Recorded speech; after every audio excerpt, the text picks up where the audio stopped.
And Jesus' love, being infinite, even though it is divided up for every person on earth, is still infinitely poured out on each one of us. Charles Spurgeon. I wish all the ice cream for everyone, everywhere, always. A toddler. The human ability to conceptualize enables us to claim abstract immaterial substances, resources that are inexplicably and mercurially somewhere, everywhere, and nowhere. Theologians talk about the God of the gaps, a God that fills in the gaps in our knowledge. Why are there thunderstorms? Because of God, a thing or being from another realm, a second realm beyond the natural, a supernatural realm. It's this human tendency to tap out of nature's mysteries through dualism. Why does this happen in nature? Simple, because something from a second realm outside nature causes it to happen. God and or his spirit is everywhere, in all things, or he is all things, or he's in living things, or only in humans, but also everywhere. It's not just God. There's also love, which is everywhere, nowhere, and somewhere.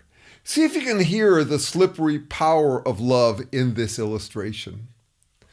Where's the love? I'm not getting enough, and I should be getting all I want because love is everywhere. Love is in all matter. It's a property of all matter. It's not magic. It's nothing but matter, but it's real and much, much more than matter. Love is a mystery. It's nowhere, and yet it's everywhere and also only somewhere, and I should be getting more because it's everywhere. Love is free. What does it cost you to give me more love? See, love isn't relative. It's not like the more I love some things, the less I love other things. Love isn't like time, money, or energy. It's infinite. I may not have time, money, or energy to do everything, but I can love everything equally and still love some things more. More without less for other things. Love is magic. It's a miracle. It's a substance in infinite supply. It costs nothing to be loving to everyone always and still love some people more than others without ever loving others any less.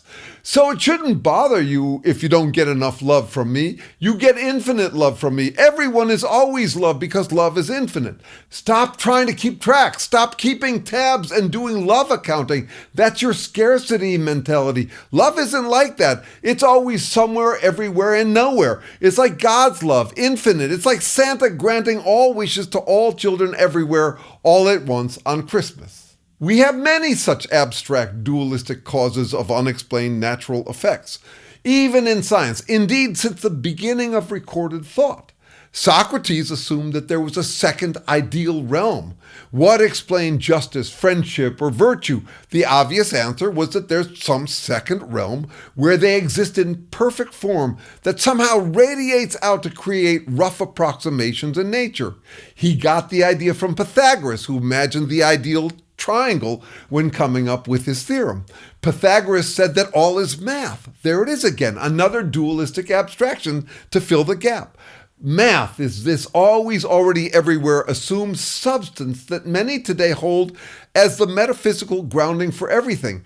Math is this timeless substance that is everywhere and yet nowhere and yet somewhere in certain things like information, which is likewise everywhere, nowhere, and somewhere. Math and information are unexplained explanations for everything, nothing, and anything. Math or information exist for free. They work without any physical work involved. They're the software running on nature's hardware, or the software that causes nature's hardware, or nothing but nature's hardware.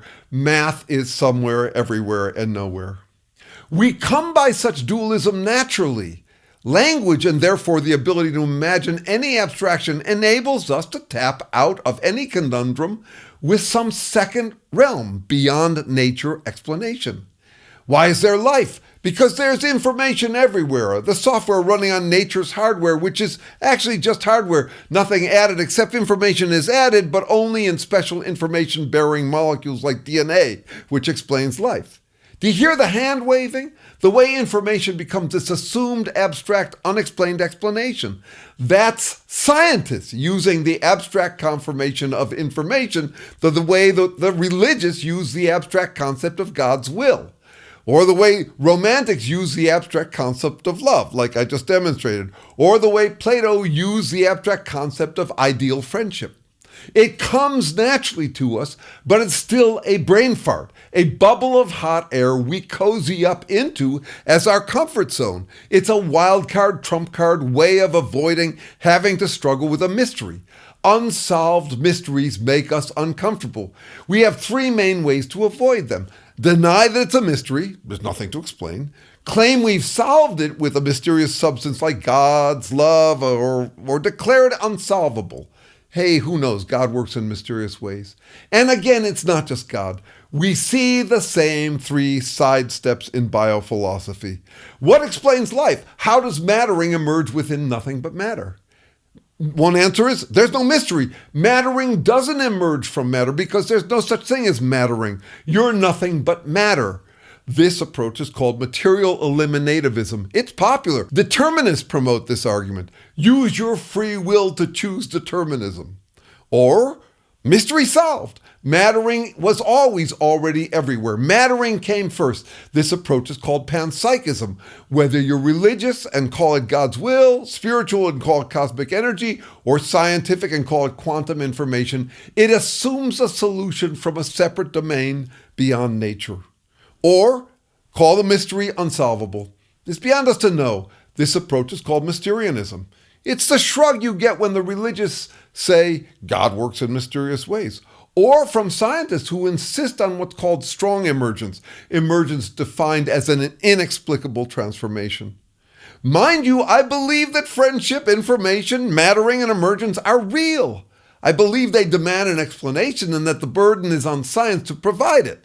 For example, I believe that anything can become information, but only does when it's interpreted by a living being for whom it matters. I have to explain mattering. I work with a research team that blocks all dualistic options and corners ourselves with the question of how mattering emerges within nothing but nature.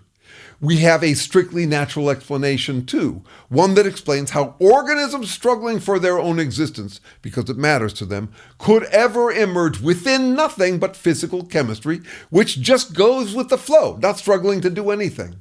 Whether our explanation is right or wrong, my point is that most folks sidestep these questions through these dualistic leaps of abstract faith, dodges of the gaps.